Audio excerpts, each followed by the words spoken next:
Yeah, we just watched 5 entrepreneurs get up here and make their pitches in the Startup Brewery Challenge. We heard some pretty incredible feedback from the judges, really candid remarks, and especially some of the remarks that Matt made about the retail opportunities that would exist for a lot of these brands. Now, I want to dive a little bit deeper into that off-premise landscape and hear more about the retailing environment for beer, wine, and spirits brands at one of the premier independent alcohol chains in the country, Total Wine and More. You learned a little bit about Matt in the introduction there, but for those who are unfamiliar with Total Wine and More's business, their first location opened in 1991, and today there are more than 170 stores in 21 states. Each location stocks about 14,000 different alcohol SKUs, and beer usually makes up about 30% of the physical store, despite accounting for just about 15% of total dollar sales. And over the next 30 minutes, Matt, together with his colleague Amanda Batchelet, who is Total Wine's Director of Spirits, they're going to provide a high-level overview of the business, share a ton of cross-category insights, break down consumer purchasing behavior in their stores, and then sit down with me to discuss the present and future of off-premise brick-and-mortar retailing. So with that, please welcome to the stage Amanda and Matt from Total Wine and More. Coming at us from both sides. I'll let you guys take it away. Thanks, Chris. Thank you so much to Chris and the whole Brewbound team for having us here today. It's been enlightening for me personally listening to Cheryl and Nico's talk. We have a lot of blind spots that we deal with some days. We could talk to the Drizzly folks ad nauseum about UPC challenges. We're talking to the breweries with that comment. And everything that Lindsay and Mike talked about with trying to understand this new consumer that's coming our way, we're still trying to figure out the current ones. So we can talk a little bit about that as we go through the program. Yeah, so just again, Amanda and I have been in Total Wine a combined 16 years, Amanda 9, and myself 7. So one of the good things is that not only do I do beer and she does spirits now, but I did wine before this at Total Wine, and she did beer. So we really it's really kind of cool to see how our business has evolved and like kind of different steps. Like when I joined, there was 60 stores. Now we have 173. So it's been quite a journey in a short period of time. So what we're going to talk about today, Chris gave a bit of an introduction, but really who we are. We are the largest independent national retailer of alcoholic beverage, but we're only in 21 states. We'd love to be in more. So really who we are, if you're not familiar with who we are, and then some key insights from the business. As Matt said, we've touched upon all 3 large categories in our business over the last 7 to 9 years. So Chris just introduced it really well a while back, but we're going to be about $2.7 billion business in 2017. The way it breaks out is 50% of that is wine, 30% spirits, 15% beer, and then the rest is like cigars and more glassware, that kind of piece of it. One of the key things about the business, it is a family-owned business. They did fail too, as we heard from that panel. Like they opened a dairy farm business early, failed, came back and started opening beer stores actually in Pennsylvania. They said, hey, we want to actually get into the wine and spirits business as well. So they closed up shop there and then started their store in Delaware. So and the rest is kind of history. Really, we call ourselves America's Wine Superstore, but from what Matt just said, between spirits and beer, it's 45% of our business, which is much greater than it was even 5 or 6 years ago. The 3 pillars of the company are selection, service, and price. Selection, and a key thing about us that I know I experienced when I was in beer, and I know Matt deals with now, is that we don't have timelines or monthly planogram rollouts. If you have a beer and you want to get it out there, we just add it. It's that easy, right, Matt? Yeah, sure. When you were running the business, yes. When I was running the business, yes. Now Matt's dealing with the mess that I created. But in all seriousness, selection is king for us. Service is really our biggest point of differentiation. We'll talk a little bit more about education and how that's really important, not only in our in-store experience, but also in our digital space. And the consumer is just hungry for information about everything that's out there. And we do our best to arm all of our associates with all the information we have. And then obviously price. Everybody's competing in price. It's getting tougher every day. But really, those are our 3 pillars. Matt will get more into localized assortments. Obviously, that's important across all of our businesses, but beer, it's most prevalent. And then really, I mean, we're here today because Brewbound invited us, but we really love to partner with all of the suppliers, whether they're breweries, distilleries, or wineries that are out there, and create those mutually beneficial relationships. Yeah, so as we continue to grow, we started up as a small company, but we're a big company now. So one of the biggest things that's important to our kind of culture is that we want to, we are big, but we want to think and be local. So that's to make, working with those local entities, whether it be government, councils, other businesses, to make sure that we're serving the customers in that local area the best we can, whether it be, like Amanda said, assortment, and price, and service as well. Yeah, I mean, it's hard when you're a large company based in the Washington, D.C. area. How do you still have that local presence? So we do it the best we can with selection, but then also through community relations and philanthropy as well. Yeah, so one of the things is we're a destination retailer, right? So it's in our blood, and we got to keep, innovating in that area to make sure that we do. So, one of the things we do is in-store experience. So we want to educate that customer. So we spend a lot of money and a lot of time training our associates in all beer, wine, and spirits, so that when a customer comes into the store, which is huge, has a huge assortment, they're able to guide that customer to a good choice so they come back. Second thing is that exposure, right? Exposure to all these different categories, whether it be beer, wine, or spirits. So whether it's just a tasting, in the store, or a consumer class where, we partner with suppliers to come in and actually teach consumers like what different things are, whether it be a wine tasting class or a beer making class. And then we do things like live streams in our stores too, where we'll, get a industry rock star to, to kind of phone in, video in from, say, Italy, and give like kind of the experience as if our customers were in Italy. Another key thing in store as well is making sure that we really latch on to the newness. So we have, whether it be a new item platform, an end cap, or a front of store display, basically screaming to the customer that we have the latest and greatest in all of our products, and then you get it at our stores. Last, local. So you're going to walk into our stores, and again, this is kind of inspired by the craft beer, right? That's where it kind of started. But when you walk into a store, yes, it's going to look similar in Houston, Texas, that is in Delaware, but we're going to try to take those elements of that local area and really incorporate that into the store level, from beer to wine to spirits. I think the in-store piece is really just part of the experience. I think it was Lindsay who said earlier, this new Generation Z is going to want to do a lot of things in the digital space, but then also have the store. So as a retailer that has pretty much solely been bricks and mortar until the last several years, the digital space is one where we are leaning very heavily. So when you think about the total experience, we're adjusting the stores to have, you can see in some of the pictures up there, the Maryland craft beer piece, that's the store that's near us, really carving out the local piece like Matt talked about.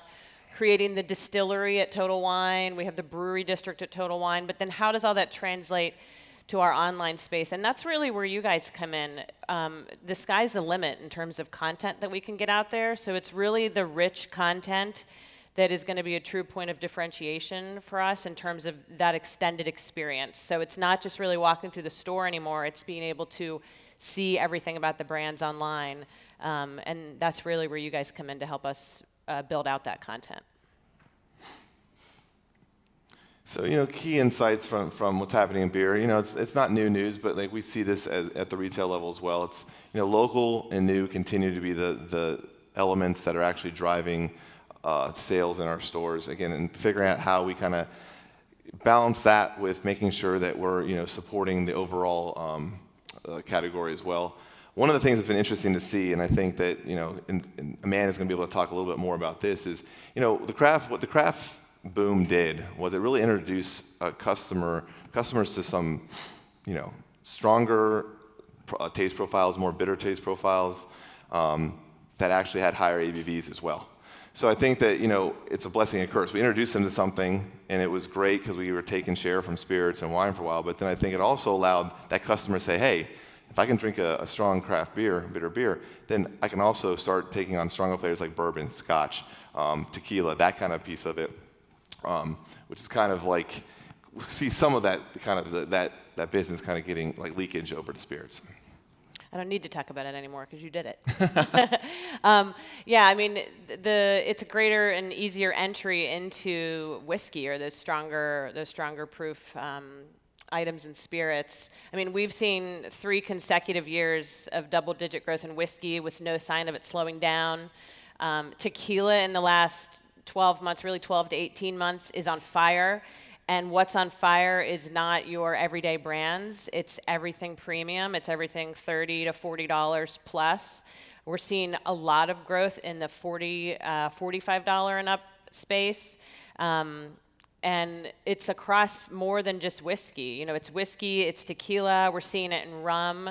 And so, how do you take those categories and look at that and say, how can I take that love of those categories, especially at the premium end, and attach that somehow to beer? I mean, last night at Santa Monica Brew Works, I had a beer. Is Alex here? Help me out. I don't know what the beer was, but go ahead. Yeah, it was aged in Jack Daniels. So earlier in the night, Matt had that beer not aged in Jack Daniels, and I was like, oh, it's okay. I like it. It's not really my style. And then Alex gave me the one aged in Jack Daniels, and because my palate for the last 5 years is more in the spirits vein than beer, I loved it. So, one brewery took one beer, and they spoke to 2 different palates at the same time. So I thought that was a fantastic example of how can you take learnings from what's going on in the spirits category and apply it, not in a grand mass way, but in a more unique way in the beer world.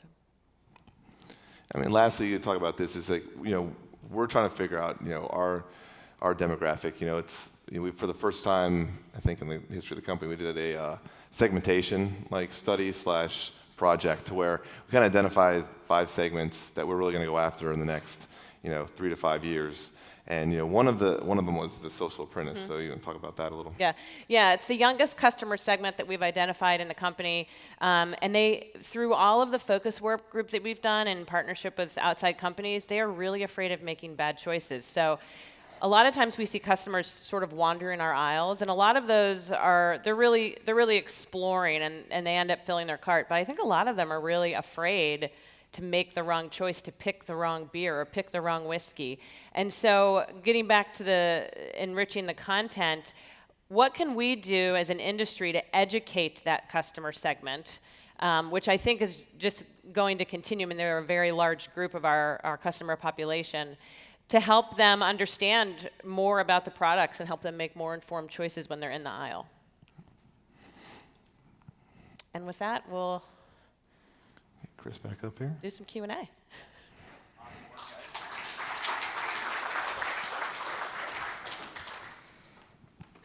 All right, so now that we have a little bit better understanding of your guys' business, I kind of actually just want to start where you guys left off with that social apprentice and this notion that they're wandering the aisles of your stores, a little bit afraid of what to purchase.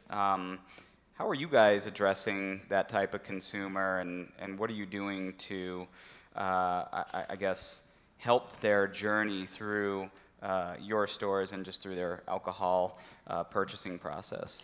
So we do a lot of education of our staff, whether it be internal education or whether any time a brewery or a distillery or a winery is in the store, the staff gets educated as well, not just the consumer. We do a lot of staff picks. We try to call out and identify things so that there's credibility to our recommendations, and our staff can become sort of a trusted part of that consumer's journey. Yeah. We've talked a little bit about the spirits trends. We obviously know, broadly speaking, what the beer trends are. I think that spirits has done a fantastic job of capturing drinker attention in the last, decade or so. And I think the stat was something like 11 billion servings a year, being lost to wine and spirits, and I know that a lot of that is going to the spirits category. From a retailer's perspective, what are those companies doing more effectively to appeal to drinkers, and which spirits companies are doing it really well? So there's a couple different elements. One, and some people may not realize this, hard liquor wasn't really advertised until about 20 years ago. So you would never see an advertisement for Jim Beam on TV like you see for Budweiser or Boston Beer. And so that's one of the things. The second thing is they do a lot more around celebrity endorsements. There is a whole lot more going on the on-premise piece than in beer. Just in the last probably 4 or 5 years, I mean, mixology is one of those buzzwords. Craft cocktails is another one. Cocktails have become much more unique. So when you would maybe go to an on-premise establishment before, and you'd order a simple glass of wine or a scotch or a beer. I mean, the cocktail options it's like a candy store menu, sort of. So I think there's been a lot with the movement around craft cocktails.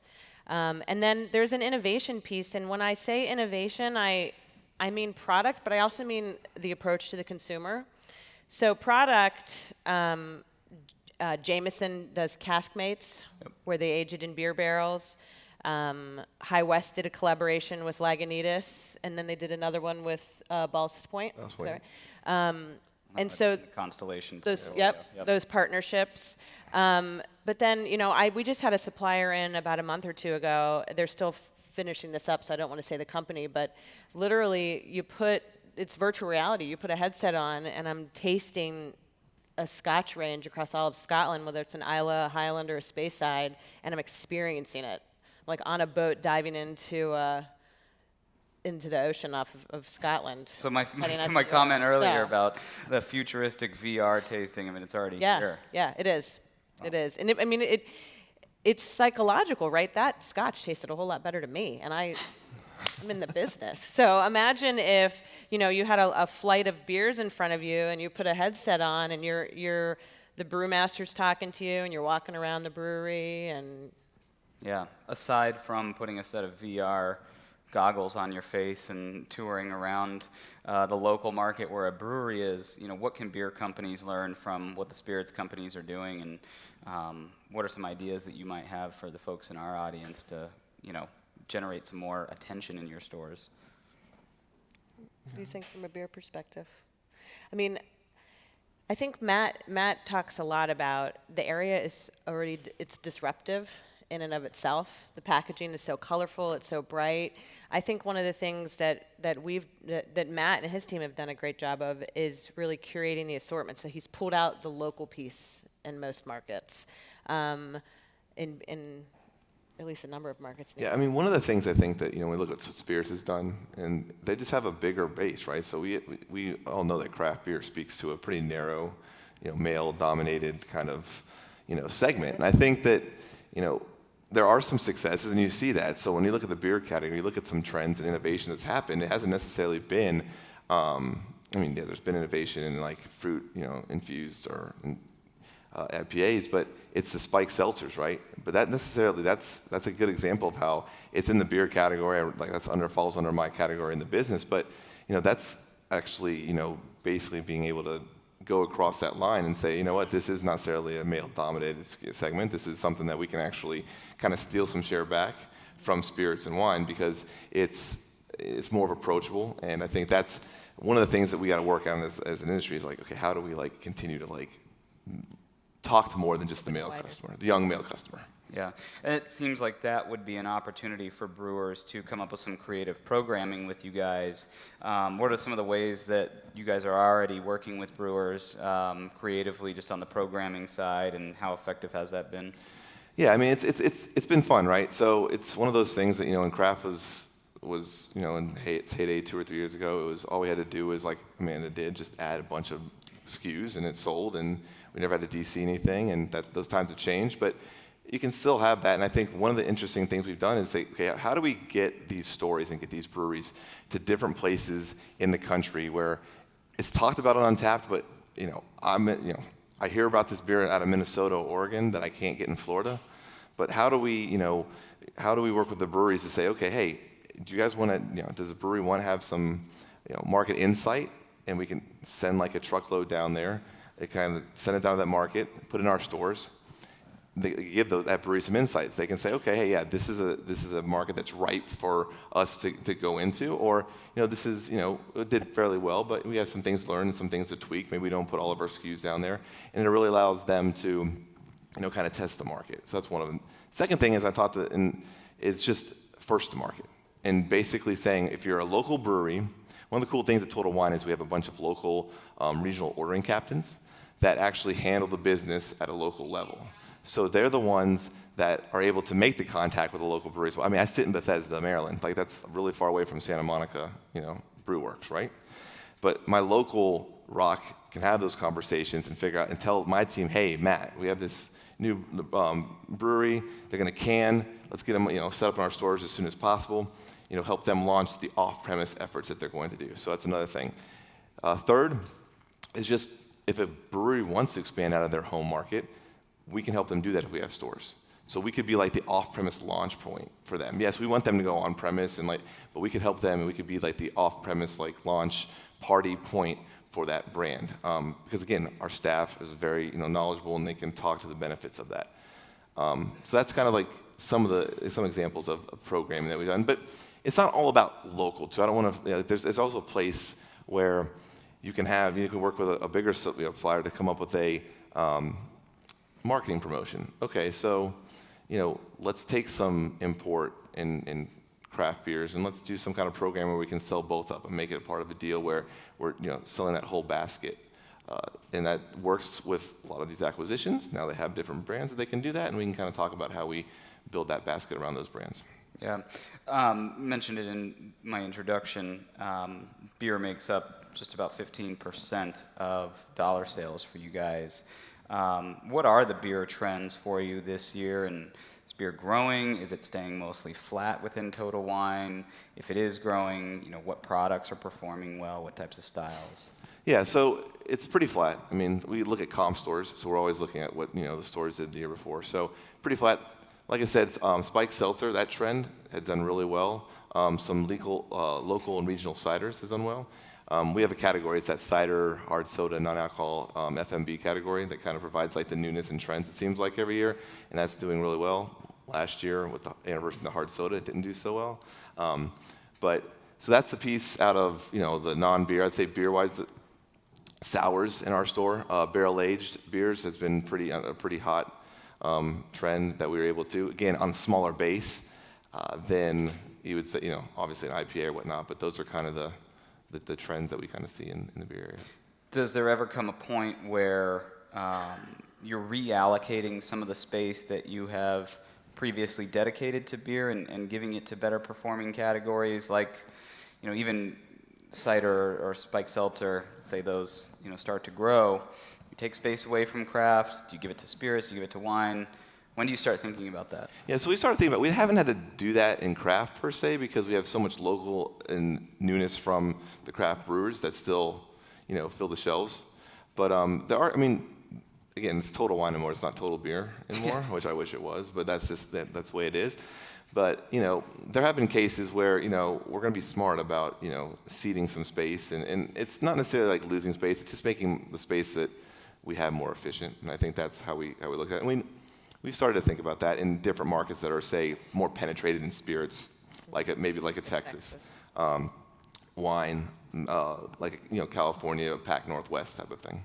Yeah. What metrics do you guys use to determine the brands that are successful, and how are you measuring the success of brands? And I guess how has that changed, if at all, and how do you expect that to change as data and analytics becomes a bigger part of everybody's business? Yeah, we could swim in data all day long. So we try, someone commented earlier, you don't want to just rely on the data. So in spirits, and I suspect the same thing in beer, it has to meet a minimum sales threshold, but we allow it to have a chance, six months to a year, depending upon the category and the product.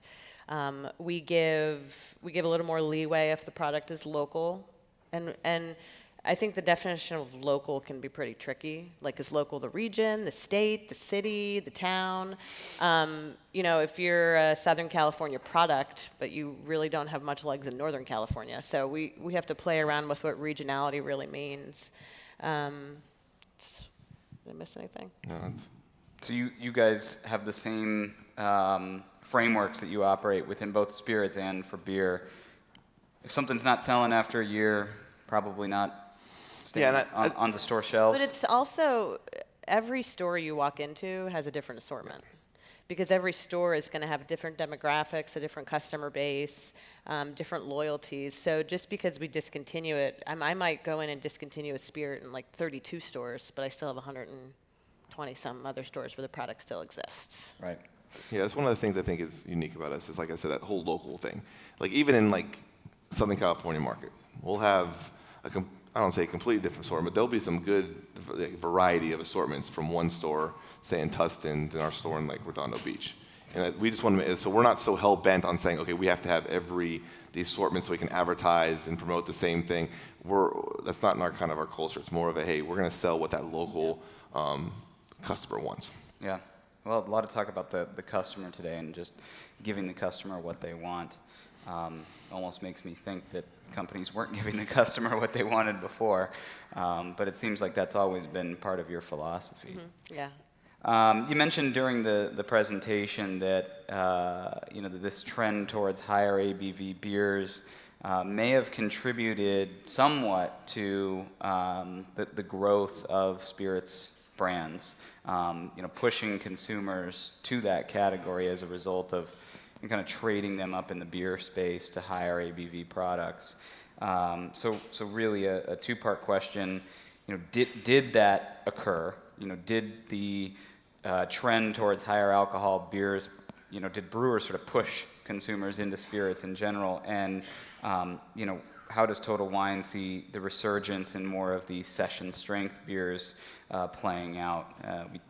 Kazi's coming out with one, obviously mentioned this morning, and we're seeing a lot more of the sessionable beers, and that pendulum sort of swing back the other way now. How do you see that playing out? I think on the barrel aged, I don't know that brewers necessarily pushed, but I think it was an easier leap when the whole bourbon, whiskey, first single malt scotch and then bourbon and whiskey resurgence came about. It wasn't as far of a jump from a higher ABV, more complex product to a whiskey than it would have been if they were still playing in the premium and premium plus segment that they were before they got into craft. Yeah. So it was, I would say it was indirect. It was helpful, but it didn't drive the boom. How much of did price play a factor in that?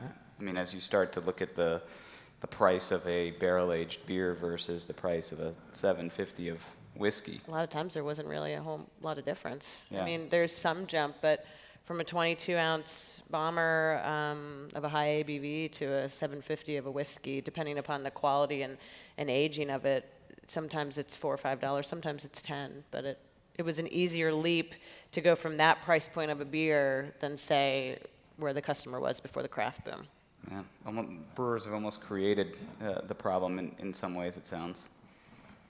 Contributed to it. Yeah, price increases, to have that term actually acceptable in like the beer industry, I'm not saying craft, but like every year, it's an API, it's an annual price increase. How does that happen? Like that, you don't really see that, but eventually that gradually pushed everybody up, and then, like you said, now all of a sudden the compression between the categories is a lot greater. Yeah. All right, so we got a few minutes left. Time for some audience questions that have come in. First question here that popped up. With such a huge selection and so much stock on the floor, how do you keep beer fresh? So that's a good question. That's why, since I've taken over beer, we've got to come up with a little bit stronger and more frequent discontinue process. Before it was happening maybe once a year, now it's twice a year. We really rely a lot, so we do that piece of it, but we rely a lot on our partnership with wholesalers. And they need to help us. That's what they're part of that in the system is their job to do, is to make sure that they're rotating. And hey, if something's not selling, they're rotating and have to swap it out, then they need to alert our stores and my teams out in the stores to say, you know what, hey, let's take this out, let's try something different, but let's get in here so we don't have any kind of issues on both sides, because that's the last thing that anybody wants. The brewer, the wholesaler, or myself, or the retailer is that situation. A lot of questions coming in about private label and your efforts to play in that space. Where do you see that going? Yeah, I think it's got to be. I mean, there's definitely retailers out there that have done it. We're going to make sure that there's different rules and regulations. That Total Wine & More always is going to be above the bar when it comes to what you can do and can't do. And unfortunately, it changes by market and by state and like what you can do. But I think where we're looking to go is how do we partner with not exclusive, but beers that Total Wine & More is going to be able to because how we sell beer is going to be able to sell a disproportionate amount. And like, how do we partner with coming up with those types of beers with our key partners or in local, regional, and national craft partners? How do we do that to where, we're going to play by the rules, but we're also going to sell maybe 90 to 95% of that particular product? Yeah, I mean, when I was in beer, we always kind of looked at private label in beer like it didn't make a whole lot of sense because there's so many great breweries out there making fantastic products. So to Matt's point, it was how do we work with the breweries to help them leverage our footprint? So if you're somebody in the Pacific Northwest and you have no intention on going to Florida, but you want to see what might happen to your beer in Florida, we can help with that versus developing private label beer. We want to build the brand. So private label is great, but right now we've had success with building your guys' brands. And I think that's what we're going to keep doing. We want to build the brand that we're working with versus create a new one. Does private label make more sense for you today than it did before? In beer, I'm not so sure. I don't think so. I think just based on like shelf life, the way the 3-tier system is set up, where they have different wholesalers, we have a bunch of different wholesalers and the market. I don't think so. A great execution question that came in here. Aside from quality products, what's the best thing that a producer can do to help Total Wine have success selling their brand? Yeah, I think it's that whole going back to like what's the in-store experience for us. Like we're a destination retailer. We want to have that experience. So an example is, I love saying this, that sometimes we have good partnerships. It's like, you might see that local craft brewer at the brew pub or at the brewery, or the other place you would see them at a Total Wine classroom event. So really like partnering with us and figuring out how do we grow your brand and how do we kind of make, I said this a couple of times here, but how do we make Total Wine & More the off-premise headquarters for your brand? Is that a launch party when you come out with a new beer? Yes, you're going to have a launch party at the brewery, but we're going to do it 2 days later at Total Wine & More. Is that, helping us figure out how we call your brand out? And we have an awesome, it's almost like a library of all these cool beers in our store. How do we call your brand out? And working on what that can do to make sure you're creating disruption in a place where there's a sea of disruption when it comes to craft. How much of that can you do online? I mean, I think the sky's the limit online, brand content. We talked about live streams. If a brand gets to a level where there's enough demand even for a small market, not even the whole country, we can bring it to the digital space very easily. Yeah. I think there's also a project going on, and this is a plug for that I think actually the Brewers Association, Beer Institute, and the Wholesaler Associate's working to. It's like a master product catalog project. Okay. Going back to the guys what the Triz was saying, like this is basically a collaboration for all the industry to get like up-to-date images, reviews, and all that together at one location, so all of the retailers can actually take that and say, hey, we can all make the websites. We can tell that story that you guys want to tell. And I think right now that is one of the toughest things to do. Like, I mean, it's a basic answer, but go on our website and make sure we have the correct images of your products. The description's correct. I mean, everybody's human. It's all human entry. So, I mean, that's a basic one quick thing that can be done by the end of the day today kind of thing. Well, we have a fantastic photographer on staff, Nate, and so if you guys want to send us all of your samples, we can photograph them, and then we'll just provide the internet with amazing high-resolution photos. That'd be fantastic. Awesome. Yeah. Well, thank you guys. This has been great, and hopefully you guys get a chance to pick their brains off stage a little bit. Appreciate the time. Thank you. Thanks, man. Thank you.